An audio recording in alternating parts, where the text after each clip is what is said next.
The fifth episode, The Lumberjacks and the Deception. After surviving the ambush by the mysterious men, Zaeem and Zaeema continued their journey through the forest. However, this was only the beginning of a new ordeal. As they reached the forest's edge, they realized they had entered another territory controlled by a group of lumberjacks who cast suspicious glances at them. Their eyes gleamed with exploitation, as if they had just stumbled upon a golden opportunity. The Deceptive Welcome. The first encounter with the lumberjacks was misleading. They pretended to be kind, claiming they would find a safe place for the siblings in the village. But soon, doubt began to creep into Zaeem and Zaeema's hearts, especially as they noticed the strange treatment they were receiving. "You have no family, no home. The only place for you in this world is working with us," one of the lumberjacks said in a calm tone, but beneath his words lay hidden threats. Zaeema, having grown more cautious from their past adventures, sensed that something was off. She noticed the lumberjacks' unsettling glances and realized that they had no intention of helping them but rather sought to exploit them. Zaeem, always striving to remain composed, felt the looming danger. The lumberjacks hinted that the siblings would have to work as servants in the village or face severe consequences. But Zaeem refused outright. "We will not be anyone's slaves," he declared firmly. But before he could say more, a mysterious girl suddenly appeared.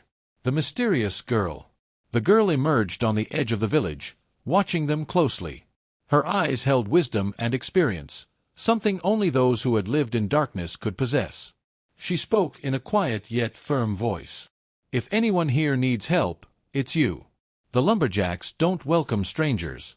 Zaeema and Zaeem exchanged tense glances, but something in the girl's words stirred a glimmer of hope. "Who are you?" Zaeem asked. The girl smiled and replied, "I am from here. But I am not like them. If you want to survive, you must listen to what I have to say. The plan and the escape." The girl revealed that the lumberjacks ruled this land through an illusion of power and authority, believing they had control over everyone. She knew they would try to force the siblings into servitude, but she had a plan to help them escape. That night, beneath a sky veiled in thick clouds, the girl met with Zaeem and Zaeema at the edge of the forest. She explained that the lumberjacks fell into deep sleep after midnight, making it the perfect time to flee. "We can't just walk out of here," she whispered. "But if we slip through the mountains behind the village, we'll reach safety. You must be quick and precise." At that moment, the siblings realized this might be their only chance to escape the lumberjacks' trap. But it would not be easy. The lumberjacks were always on guard, watching their every move. The dramatic confrontation. As the siblings attempted to slip away, one of the lumberjacks discovered their plan. He shouted in alarm, "Where do you think you're going?" Zaeema, who had been alert to their presence, quickly whispered to her brother, "We won't escape if we keep running like this. We have to fight back." In that crucial moment, the mysterious girl sprang into action. She grabbed Zaeema's hand and dashed toward the dark mountain, but the lumberjacks were faster than expected and blocked their path. A fierce struggle ensued. The girl fought bravely, shouting, "Go! Hurry!" In a final decisive move, she launched herself into battle, striking precisely to fend off the lumberjacks, giving the siblings just enough time to flee through the mountains. The pivotal moment. The escape was perilous and tense, but Zaeem and Zaeema managed to reach the mountain's peak, where the dark sky stretched endlessly before them. They paused, gasping for breath. The danger had passed, at least for now. But as they looked back, the girl who had saved them was nowhere to be seen. She had vanished into the shadows, as if she had never existed. Zaeema, still catching her breath, murmured, "Was she even real?" Zaeem nodded uncertainly and replied, "Sometimes, help comes in the most unexpected forms. But we must be ready for what lies ahead." Unfolding mysteries.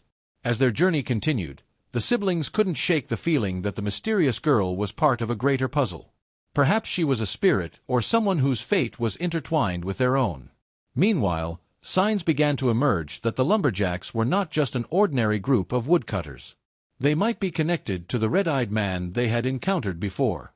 The girl was not just a savior. She might have known about the lumberjacks long before. Perhaps she was part of a larger resistance network, or maybe she was linked to the strange transformations happening in the forest. Hints about the red-eyed man were also becoming clearer.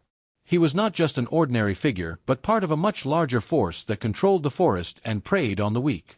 Now, the connection between the Lumberjacks and this mysterious figure was starting to surface, increasing the peril the siblings faced on their journey.